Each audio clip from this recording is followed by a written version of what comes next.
Continuing education knows that at the end of the day, students want to graduate, and we can help them do that because we really listen to their needs, and we can offer them flexible options both within continuing education and across the campus. We don't take a cookie cutter approach. We realize each student comes with their own story. So whether it's a part-time student looking to complete a degree program or someone just looking for online courses, we're there to connect them to the resources of the university.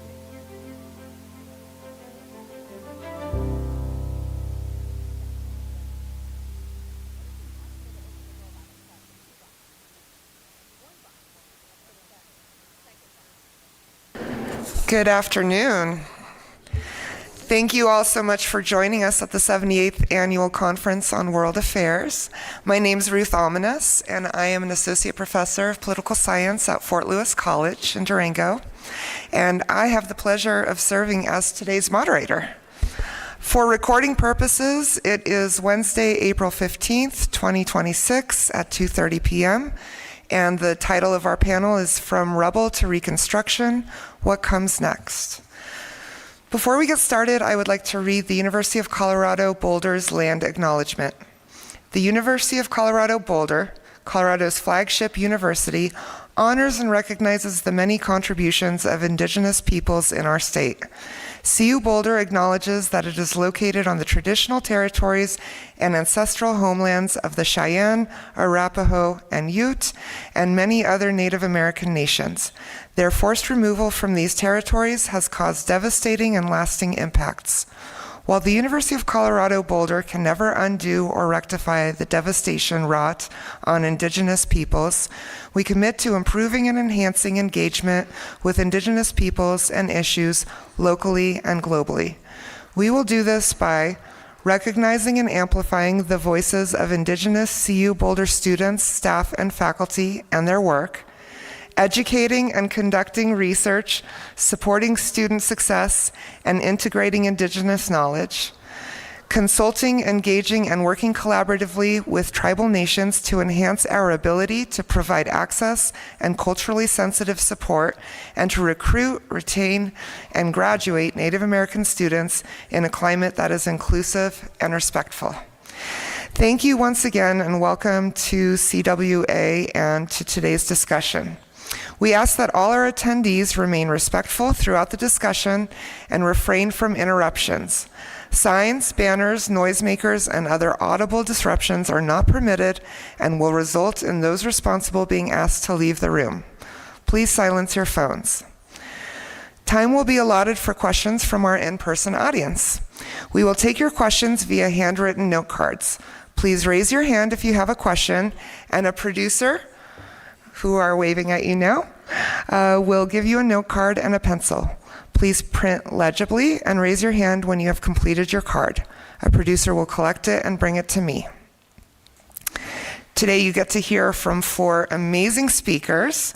So I would like to now ask each of our panelists to introduce themselves and give about 5 to 7 minute opening remarks on the question of how can societies coming out of a period of violent conflict recover and rebuild successful governments. I would like to remind our audience full speaker bios can be found online at the CWA website. And so we will start with Dr. Meghna Guhathakurta. Yeah, that's pretty good. I think I asked so that I don't just introduce myself, because I believe that the personal is political. So my personal and who I am and what I do are very intricately related to each other. So that's why I'm Meghna. And when I was 15, I witnessed genocide in my own country, and the birth of my own country, which is Bangladesh, 1971, where we got separated from Pakistan. We were East Pakistan before, and we became independent. So, and my father was then a professor of English at the University of Dhaka, and he was killed by Pakistani army and he was asked his name and then his religion. And he wasn't the only one. It was the intellectuals of Bangladesh were, of Bengali intellectuals were targets. It was a cultural target. It was the intent to destroy the symbols of cultural symbols of which I think the Pakistan government thought was threatened and questioned or interrogated the state. But actually it was a form of a protest where the students were rebelling, and the political party was also involved in it. And so that being a 15-year-old girl, and never witnessing death before, but seeing your father, being shot, and he was alive for 5 days before he died. And so all that, of course, stayed within me. And I found myself, not deliberately, but I found myself, even when I grew up, and I myself became a teacher at the university, but in international relations, I found myself looking at other conflict situations like Sri Lanka, like even our own country in the Chittagong Hill Tracts. And so I think when we talk about Rubble, I now, of course, look at Rubble professionally from both sides. I look at Rubble as a result of disaster. But disaster is both human-made as well as nature-made. And especially in a country like Bangladesh, where we witness floods and climate change as a front-runner state, we have to look at it in that way. And I think basically my whole area in all this has been how it affects women and children, especially gender, how conflict affects gender is a gendered concept. It affects men in different ways than women. I'm not saying which is much more harsher than the other, but if in Reconstruction you do not address this difference, then you don't really reconstruct. And one of the things about Rubble, or the disasters and the victimization and the trauma that has taken place, is how little institutionalization or institutional ways of dealing with trauma there has been in a country like ours. I have never been to a psychiatrist, never. I'm certain that if I was in America or a Western country, I would have met a group where they would have handled it. In fact, in my professional life, it was only in the Bosnian War that we started hearing about post-traumatic stress disorder. So ours was long before that. Ours was in 1971. And what we relied on, and I've seen different forms of conflict. I've worked in refugee camps, the Rohingya refugees coming in from Burma, Myanmar, and I have seen how they actually relate or handle the trauma. Because again, counseling, nowadays there are certain forms of counseling, but in early periods, there was not. And what did people then rely on? People relied on their relationships, the close ones, their mothers, the grandmothers who looked after them in the camps, looked after children in the camps. The love, the relation or the relation of love that you are, is dismembered, that has been dismembered. The brokenness of a relationship is something that needs to be reconstructed. So when we think of Rubble into Reconstruction, if we do not think of the human content of Reconstruction, we don't reconstruct. It stays on for generations to come. Thank you.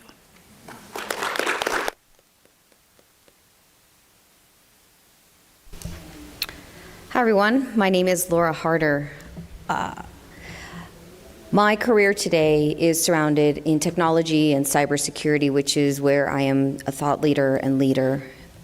I do work for the Air Force. I'm an Air Force officer, but I do not speak on behalf of the DoD or the DOW, whatever you want to call them today. I do not speak on behalf of Kaiser Permanente, who currently employs me. But I wanted to talk about a little bit. I love that you brought up kind of your childhood, because it reminded me of my own. I'm an immigrant. I left Colombia in the 80s. At the time, there was a lot of narco-terrorism going on, and so after 3 failed attempts at our lives, we came to the United States. My family told me I was going to the pool. I ended up in Washington, D.C. We never went to the pool. But as a child, you don't know any better. We experienced a lot of challenges growing up, especially in that time. And that movement and coming into the United States and just the safety that I found here really moved me to join the military. At 18 years old, I joined the Army, and I served the Army for 9 years. I then didn't want to sleep outside in the mud anymore, so I joined the Air Force Reserves, and I've now serving 26 years. They still sometimes make me go sleep outside in a tent. Just want it noted for the record.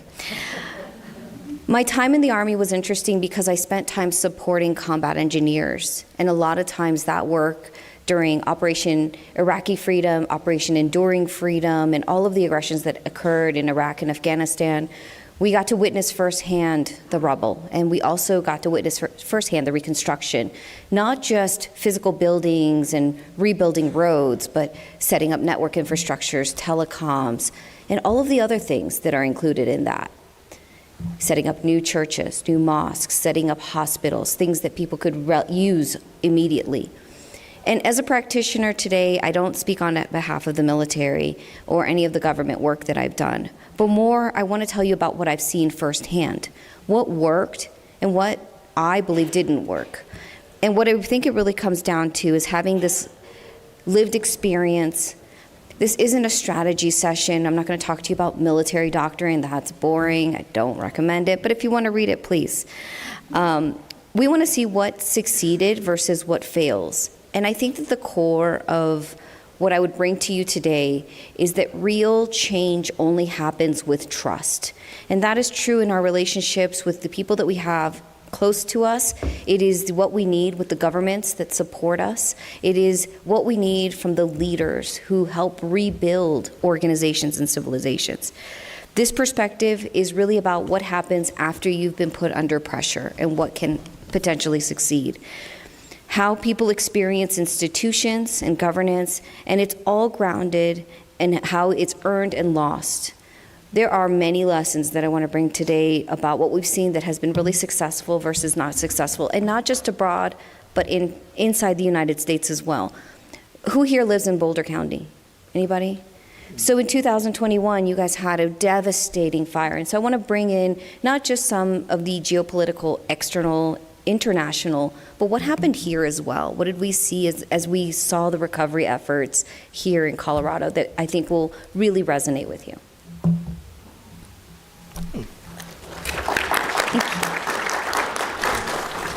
Thank you so much. Been so great to be part of this panel. And the topic, I mean, it's a kind of great topic. And I appreciate the connection with the personal stories. Because I was born in South Africa, growing up in the time of the transition, which I grew up in a time where in the apartheid, as a black person, you're not allowed to study maths. You will go to school to serve the master. There were segregations. So I grew up in that situation, and I've seen it, the atrocity of the apartheid, even to my family. My mother been arrested several times just to make living for us at home. And I learned so much from my mother in terms of like when the system's against you, how to come back for that. And in my youth, it was a time that the country was in its change, which is from a rubble of a system that doesn't allow any black person to have a vote. And 1994, after Mandela been released, we voted. It was the biggest moment in our lifetime that we've got a freedom now. And we were so excited that now we've been freedom. We missed the point of the economic participation. That is why it's kind of like now it's coming so strong. And when we went through this freedom, and Mandela was on about reconciliation. And then Desmond Tutu was more around Rainbow Nation, that we need to come together and build this nation. And so after 2 years of democracy, setting up truth and reconciliation to look for forgiveness and speak up about the truth. And the TRC did its own work, but there were some things that not been told and talk about it, that many families, they never have an opportunity to experience the truth and reconciliation. And we go through the Mandela time. Mbeki came in, best moments of the growth of the country.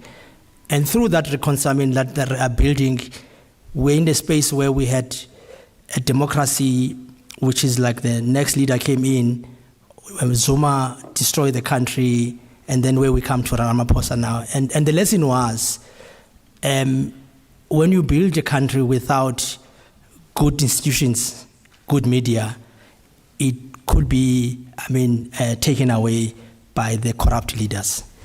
And that's one. And then secondly, when it's only one party state, it becomes a problem, because there's no less accountability to the people that comes in now.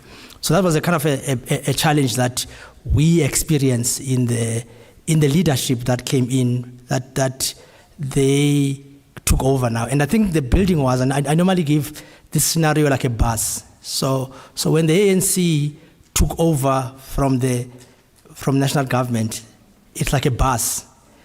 You just take away the driver and the passengers, but the bus still remain the same.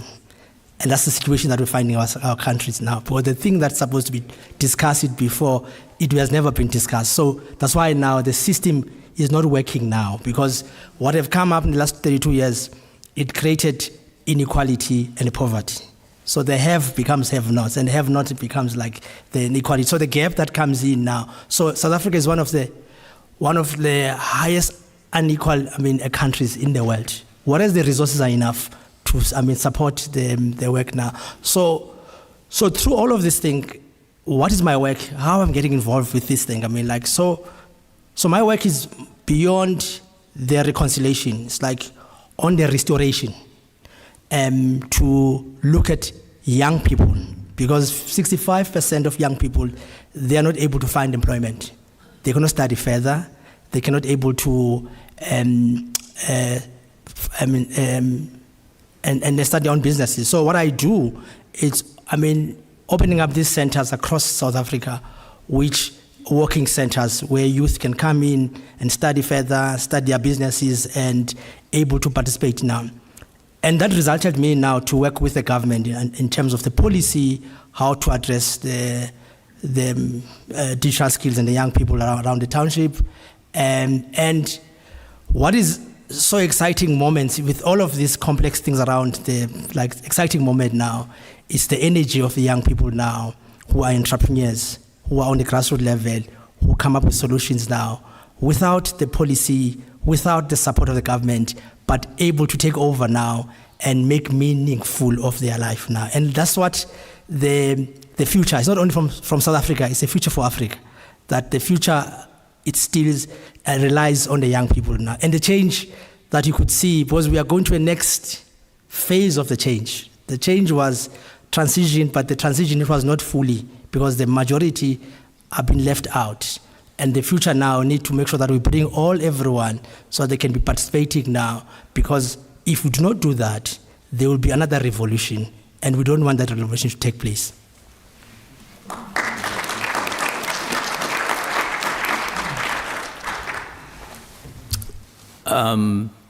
It's great to be here.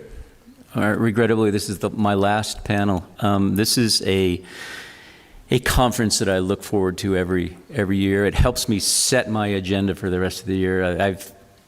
built these meaningful relationships with others that I've met throughout. This is my 5th time, and it's great to be here, and it's great to have you all out here as well. My name is John Heffernan, and I right now run a foundation called the Foundation for Systemic Change, and the reason why it's called Systemic Change is because I spent 40 years working in the social justice, human rights space, and I woke up one day about 5 years ago, shortly after a milestone birthday, and thought, wow, I'm doing the same thing that I did 40 years ago. Why is it? Why do these problems still occur?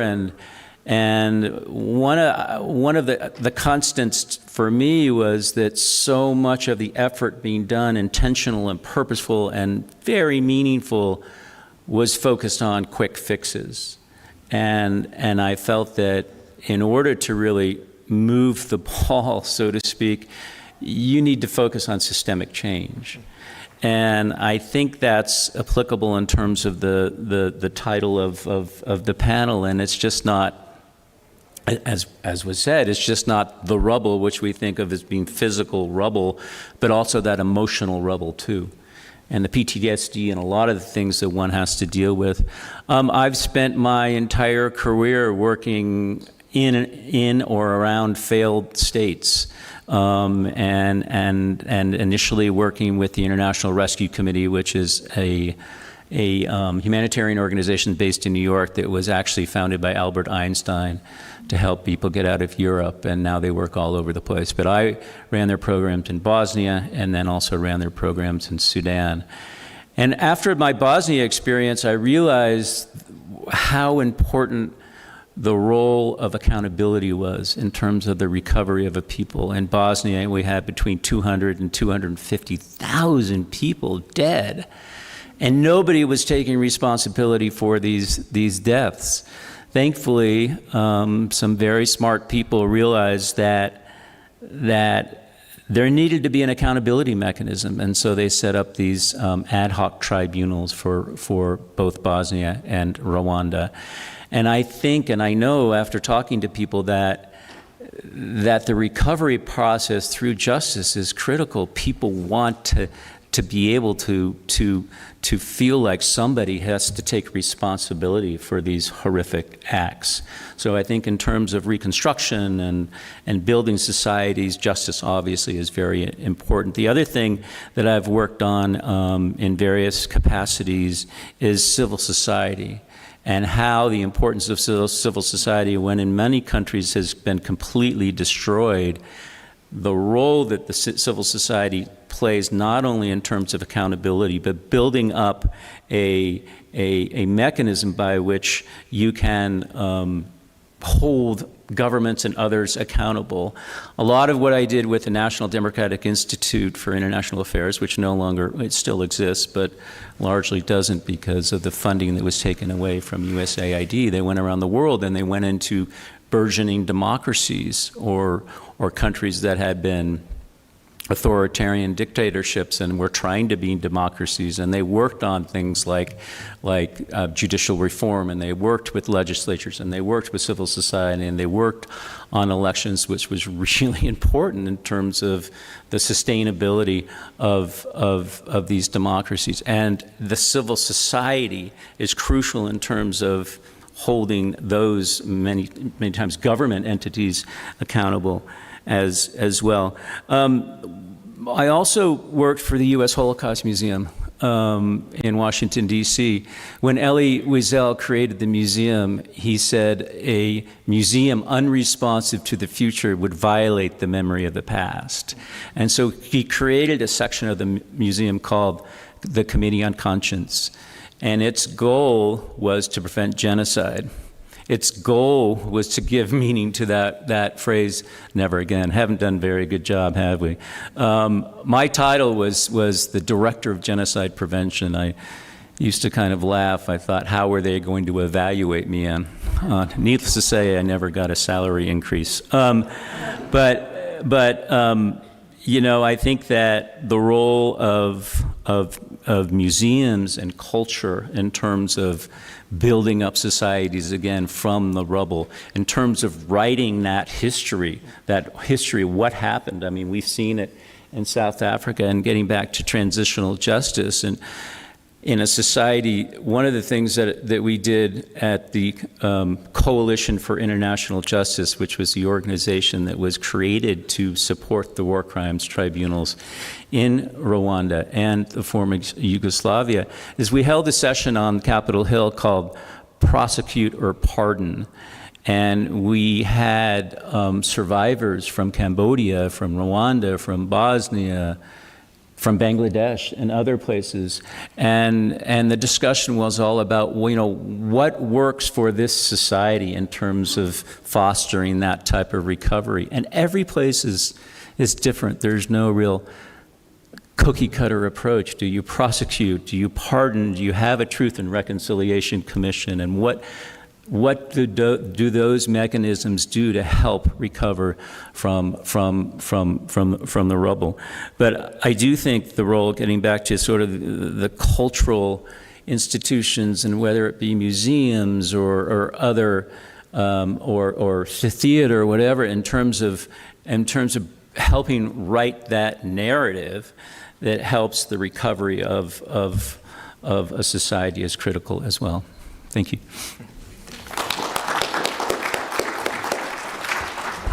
Thank you all so much for those opening remarks. I am going to take a piece of advice from one of the conference organizers and say that now that we've heard everybody's opening remarks, I'd like to invite our speakers to ask one another any questions that might have come up for you as you were listening to your co-panelists present. I have a question for you, Dr. Magina. So you mentioned the effects of kind of your childhood experience and how you saw it affect people's mental health. What do you recommend as far as in a scenario where you are kind of in the rubble portion, right, in the rubble phase? Do you recommend psychiatrists and psychologists to be brought on staff, and how would you envision that for a successful recovery? Thank you for your question, a very thoughtful question. A question, the answer of which I'm still living it, you know. So no, I'm not, of course, as I said, there is one way of doing it is through institutionalization healing. So we have to understand what healing is. I mean, there's one part of it that is institutional help, and there you can get counseling, etc. This can be brought about. And that's the usual way, especially after Bosnia. I think Bosnia, after the Bosnian War, the world got to know a little bit more about this thing.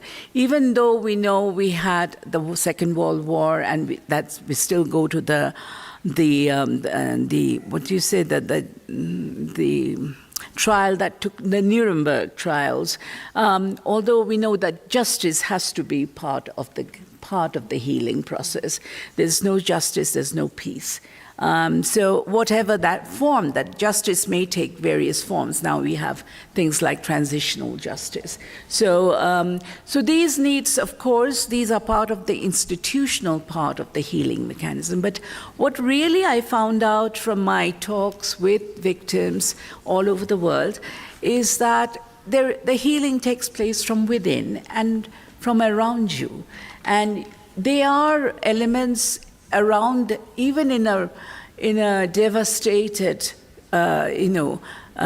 place where everything is torn asunder, where people are living in camps, in refugees. They do have that element of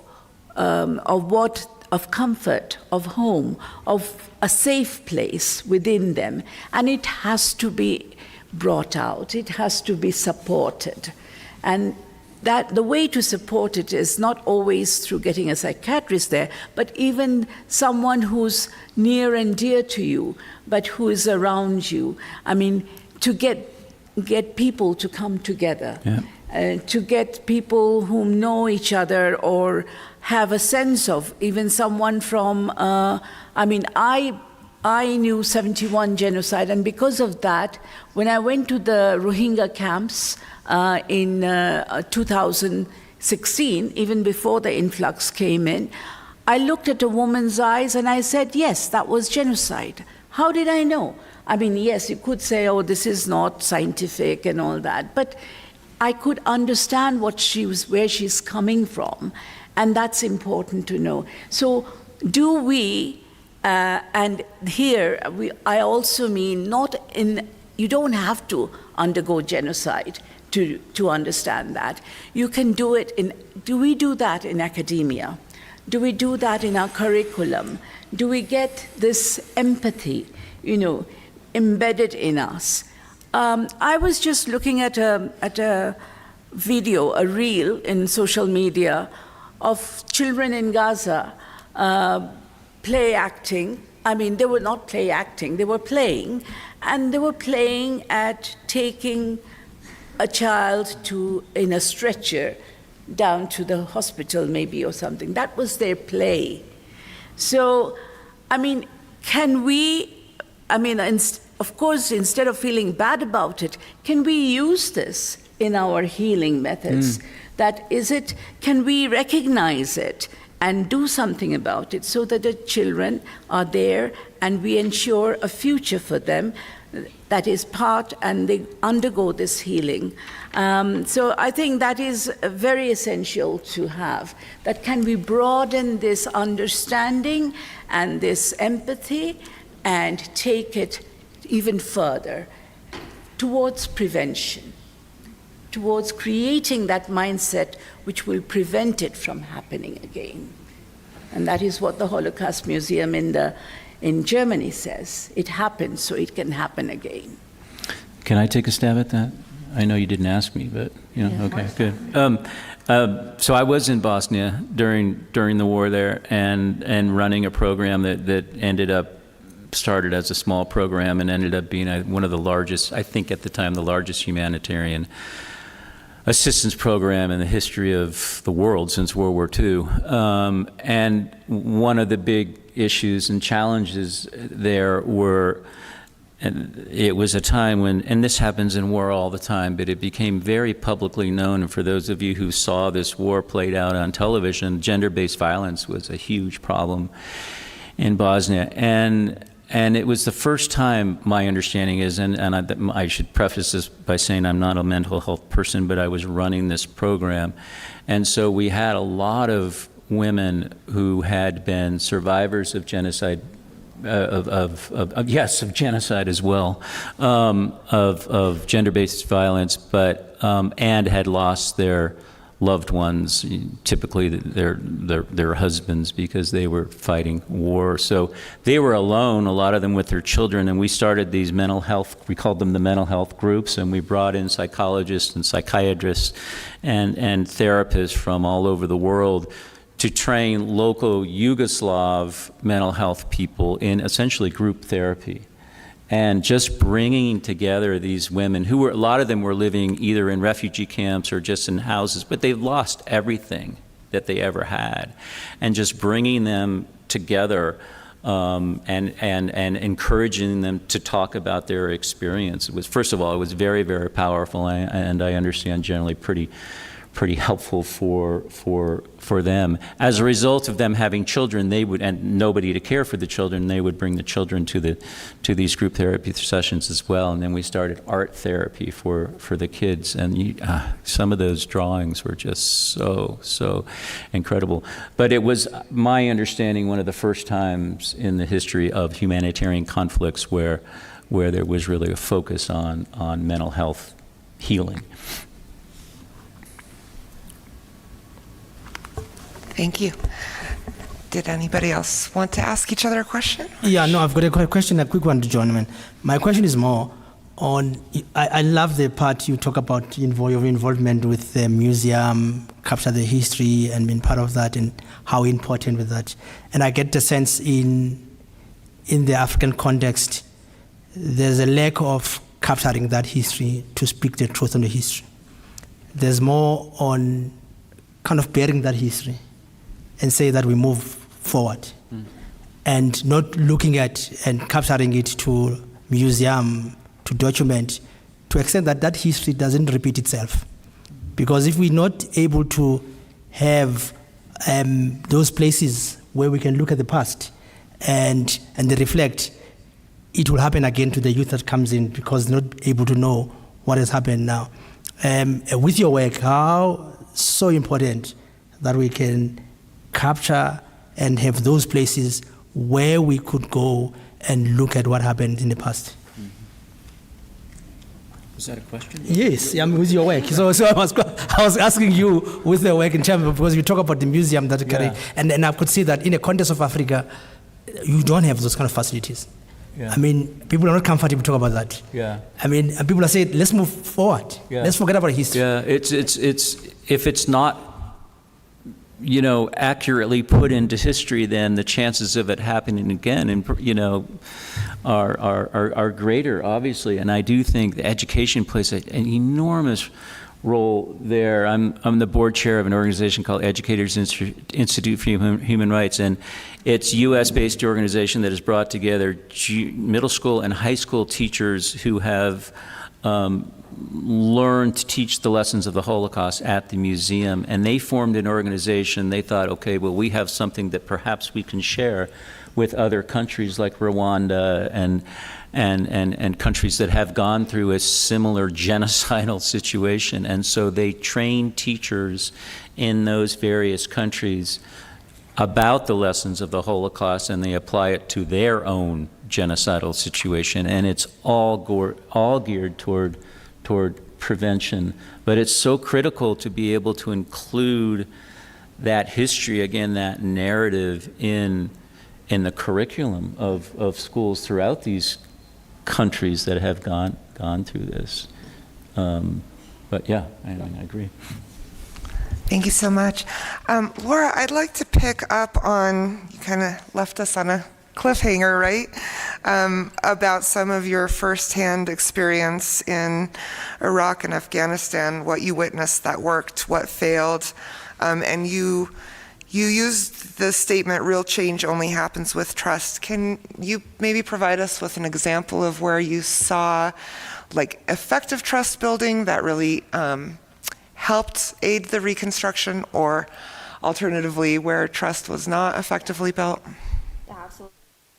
It helps us if it turns the sun. Reconstruction in Iraq and Afghanistan was interesting in that on the front lines, there were a lot of engagements where essentially service members would go into a house, ransack them, capture individuals, and put them into detention. And if you were to witness that today here, you would probably be very shocked at that to happen, right? And so there are some parallels that we've seen in the last year or so that I think would be very similar. What that does is it degrades trust, because there is a sense of belonging, right? This is the Maslow's hierarchy of needs. So an engagement would occur, people's homes would be broken into, a person would be taken captive. What happens in that engagement is that you lose trust, because now you have become the other, the them, the enemy.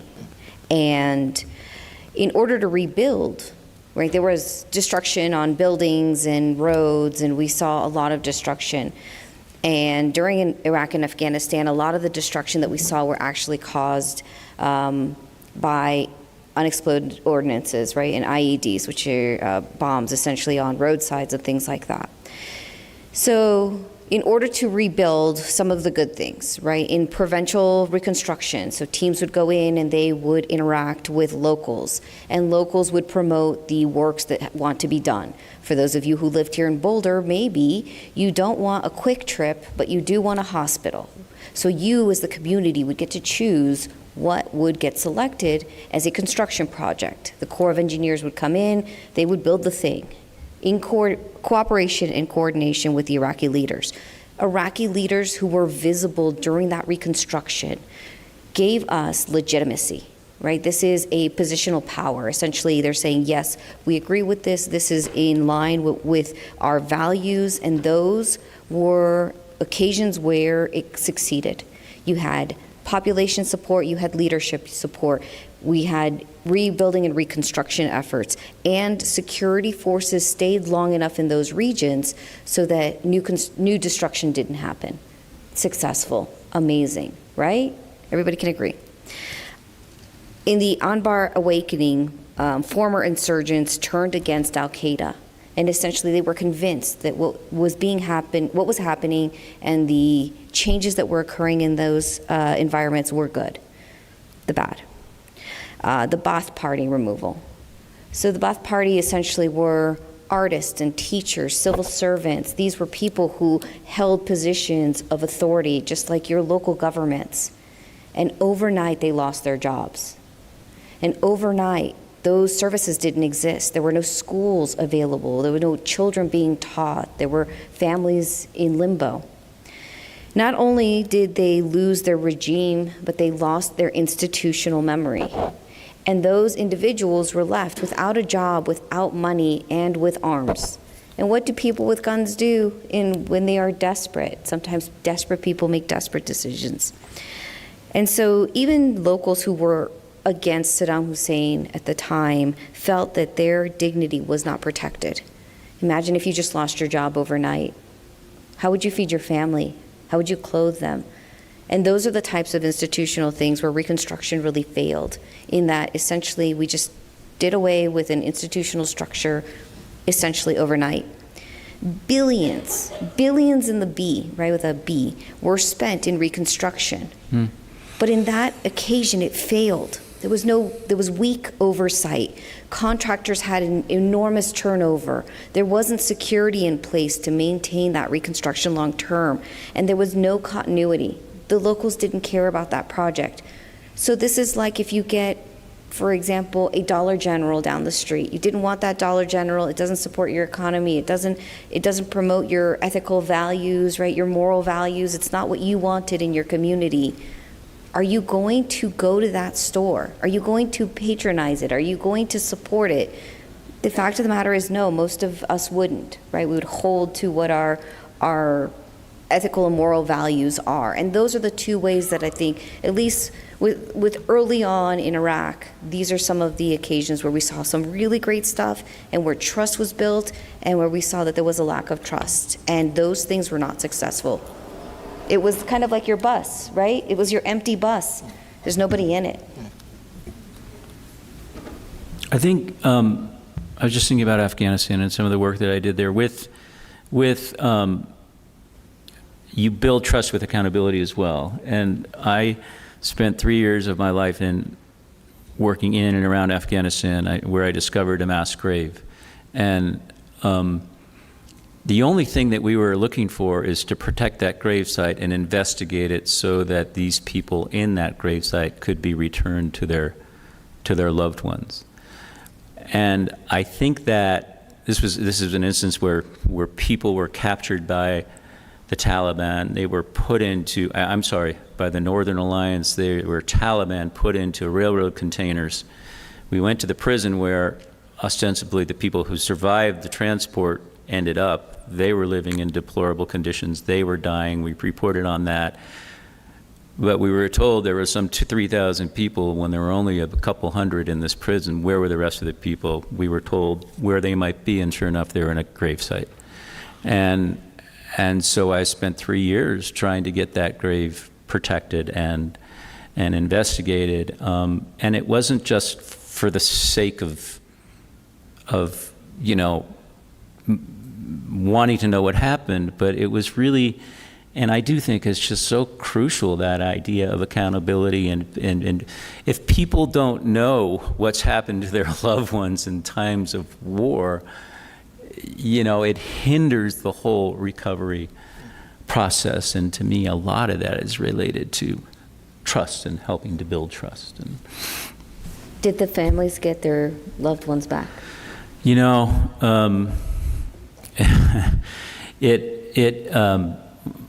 we fed the story to Newsweek, and a friend of mine, Roy Gutman, who won a Pulitzer for exposing the concentration camps in Bosnia. I don't know if anybody remembers this. This was in the 1993. When was it? Anyway, he was working for Newsweek, so I went to him with this story because it wasn't getting much coverage. This is after walking the halls of the Pentagon and everywhere else, State Department, saying, hey, look, we have this information. We don't know who did it, but let's get this grave protected and let's get it investigated. No one really wanted to touch it because the Northern Alliance, which was a proxy force of the U.S. government, was implicated in this.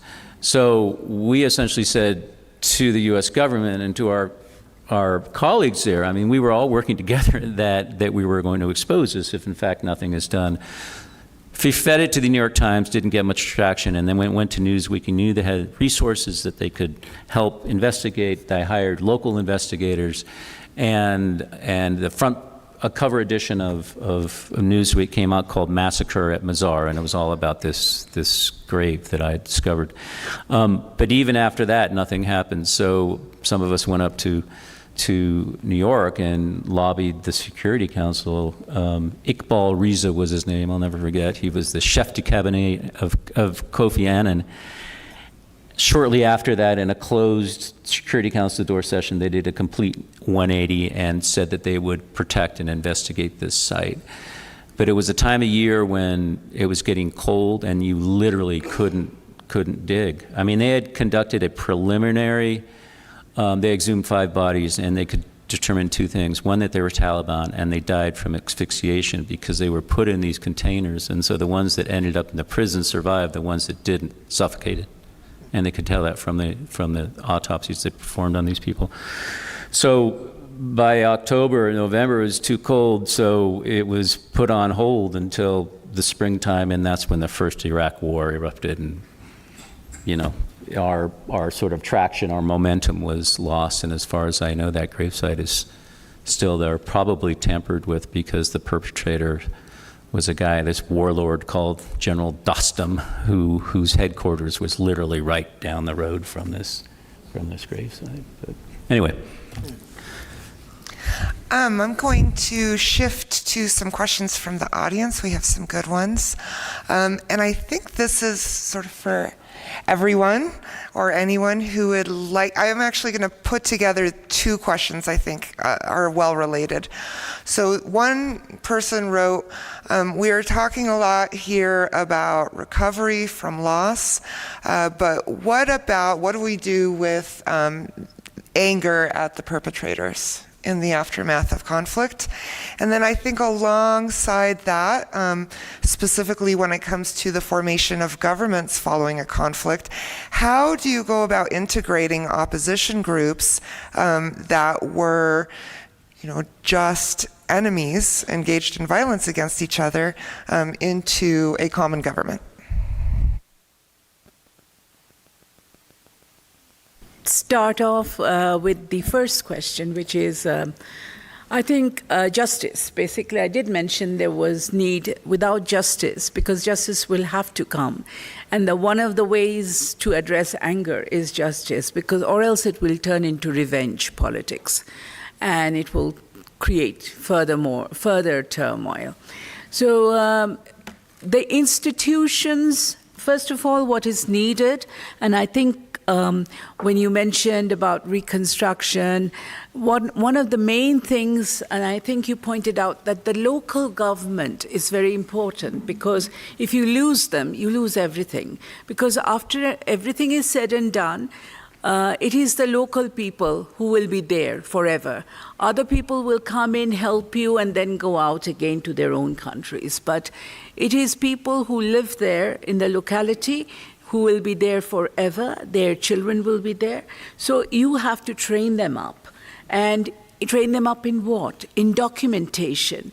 You mentioned about the list of graves or the list of deaths. Even today, we suffer from the fact that we don't have enough data. Back in 71, of women who were raped, of people who were killed. I mean, there's a rough estimate. And then, because they are used in politics They are political fodder. They are used by the opposition to critique that, oh, this guy is saying that, we killed so many people, but actually, look, they don't even have the numbers.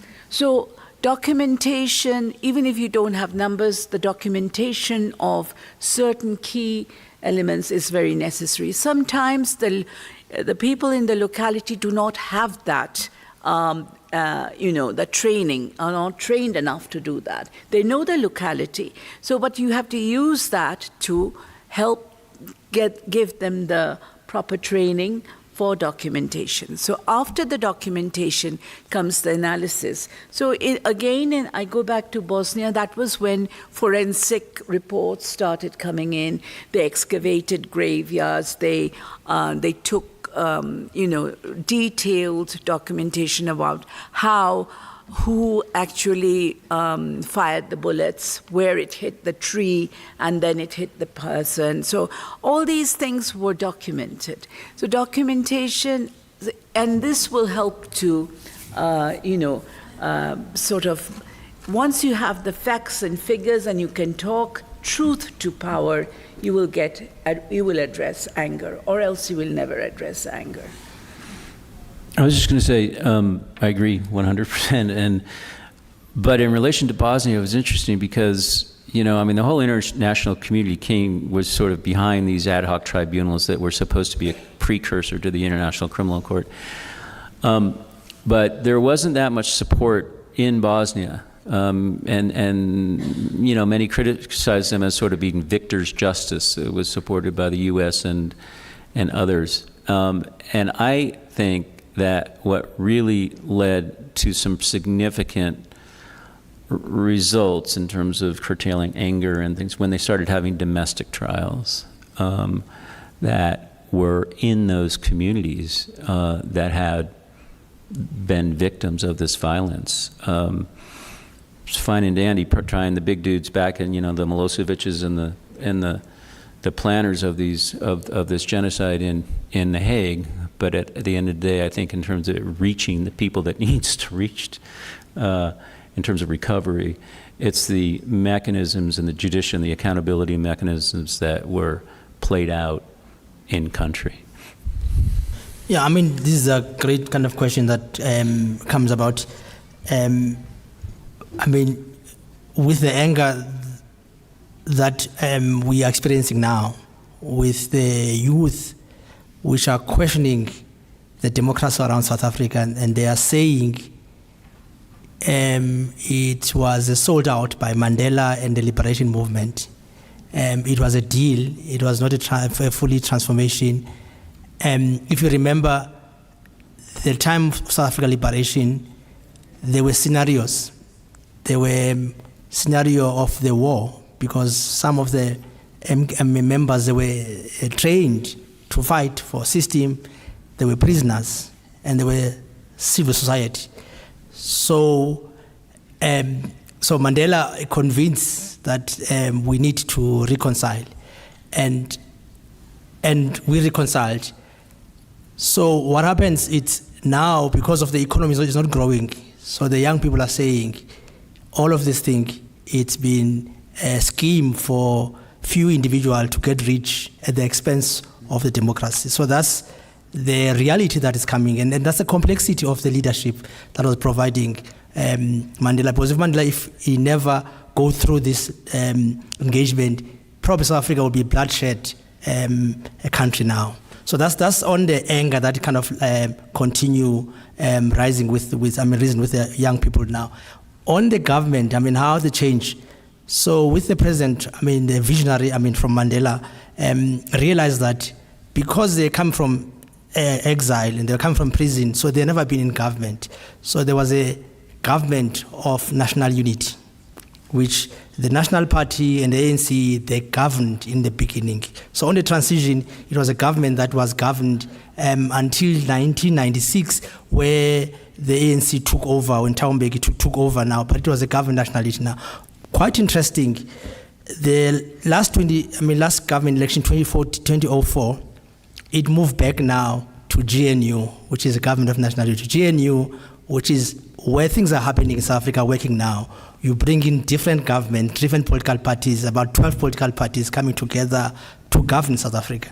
And it becomes like a better situation now. And I think maybe in the next 20 years, you are not going to have one party wins in. It's going to be a combination of different parties leading and with that now. So that's probably better transformation, because I mean, there's a big debate in Africa, and it's like you can become a dictator like Rwanda, where you are best for the people, or you can be a democrat like South Africa, where it's much more complex that things are happening. But we're experiencing a great change, I mean, comes about it. And also quite interesting, I mean, yesterday news, I mean, part of the people who were involved, National Party, Roof Mayor and Ramaphosa, current president, with the U.S.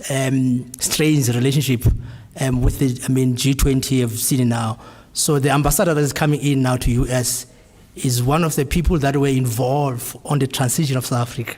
And maybe it's a time from a global South Africa now to come back and have people who understand how you bring back those relationships. Because the relationship at the moment with South Africa are not great at all. And it's become concerning because U.S. is one of the number one leading economic traders in the country now. And we cannot able to afford what is happening because, I mean, there's much more kind of like suffering. So I get the sense around when you're rebuilding, you go through phases. It's not an easy thing. It's not a linear way. I mean, make mistakes and then you make sense where things are. And things are kind of moving now to the center, and it's still early to see because there's also extremists that can come in and shift that.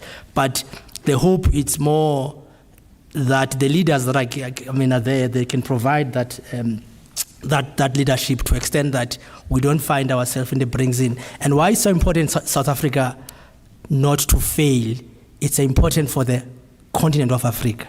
Because if South Africa failed, the continent of Africa will be failing. So it's important to keep that continent and keep the country of South Africa succeed against all. And why it's important that the US-South Africa relationship must be strong. China is also taking over to make sure that take around that. So those are kind of things that has to be managed in a way that providing that rebuilding for the country. I just want to address the second question, which I think is really interesting. You asked about having two separate, essentially, what was the question? Sorry.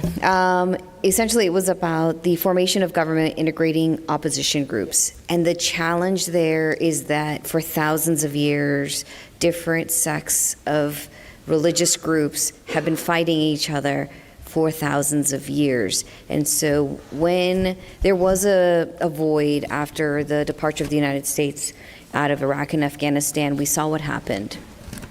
There was a void, right? There was a chasm. And we are not seeing the collaboration of these groups working together to build one united Middle East, right? There are still separatist groups. The groups are still very much in power. And so I think it's very it's very optimistic to think that you would have these separatist groups come together, right? And come to a middle, but that's not what happens.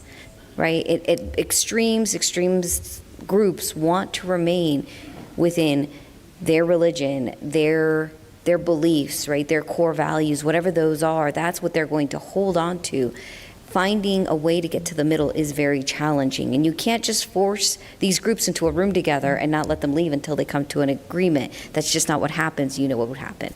And so that's what I think is really challenging, is that when we left, and we saw this with Afghanistan especially, with the very abrupt departure of the military out of Afghanistan, we saw the leadership that came into power was not the one that we wanted to come in there.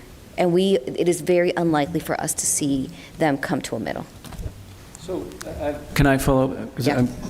So what could have been done? I mean, as you said, billions of dollars was put into making this former, essentially Soviet satellite organization into a democrat. I mean, I saw some of the incredible work they was doing with women, the Women's Commission, and all of a sudden girls were going to school. And I remember I was there when when the U.S. government first came into, and there was such hope and such joy, and then years and years of development aid was, and some really good stuff was done, and then completely, within what? Does anyone here project manager? Anybody do waterfall project management? Imagine you have an arbitrary date that was set by one leader and imposed by another, and there wasn't a great transition or handover. I mean, that's essentially, we had a group project and we had to turn it in on time, but we didn't do a great transition, and it really feels a lot like that. It was a quick fix. It was just like, hey, this is the date we've decided, we're going to live with whatever the consequences are, and a lot of people lost their lives in those last days. Yeah. Okay, we have about 7 minutes left and so many great questions still. We could probably talk all day. A student has asked, what responsibilities does the rest of the world bear when it comes to post-conflict reconstruction, whether that's allies or not? So really, who needs to be doing what after a war if we want to see effective reconstruction? I used to know the answer. I don't know. I mean, I would say, this sounds somewhat simplistic, but I think, interventions are useful, and certainly money is useful, and resources and know-how. I mean, I've been involved in democracy building, bringing in people and experts that can share what's happened in their respective countries, and that might, I'm thinking of where I was in Guyana in particular.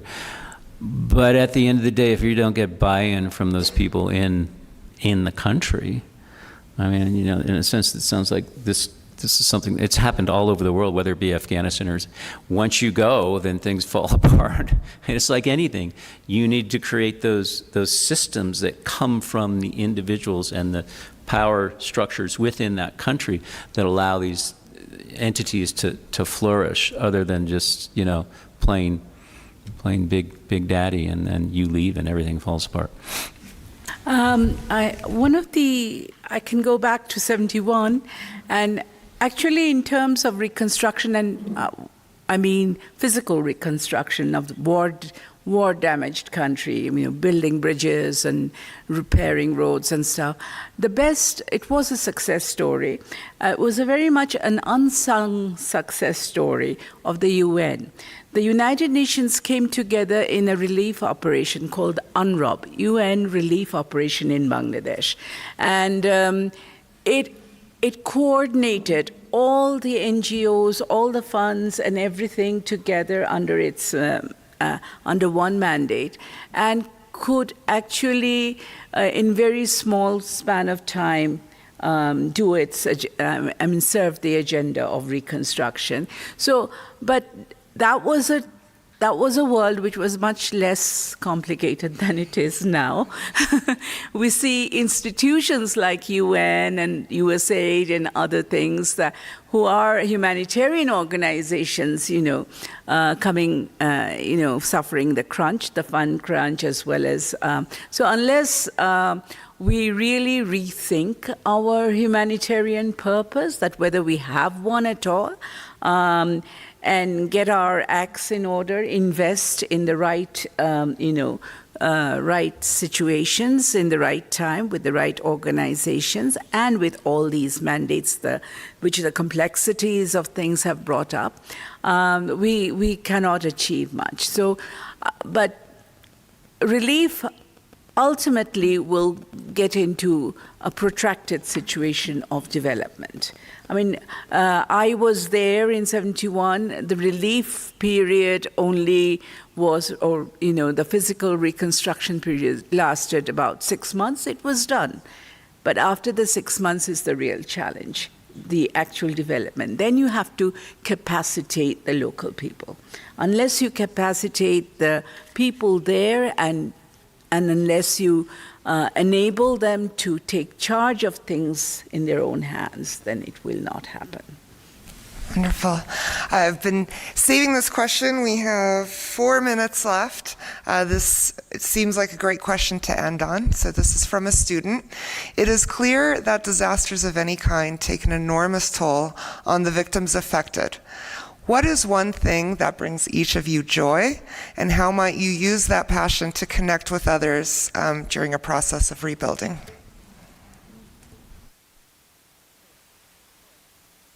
You know that joy thing. From a psychological perspective, and I bring psychology into a lot of the work that I do because the human condition is very important to understand, is that there is a lot of satisfaction and a lot of joy that you can get from helping others, right? From seeing those that were struggling get better. And ultimately, when we talk about Reconstruction, we have to remember that in displacement, in a lot of situations, just remember Hurricane Katrina, right? This was years ago. Only 40% of people returned back to their homes. Only 40% were able to return. So when you're rebuilding and you are reconstructing, you're doing so with a much smaller population. And those that are displaced are primarily people of color, low income, and seniors. This is just a statistic from within the United States. So when you're thinking about how can I do good and what good can be done, is those people that can get recovery, it is very satisfying, very joyful for me to see people be able to come home.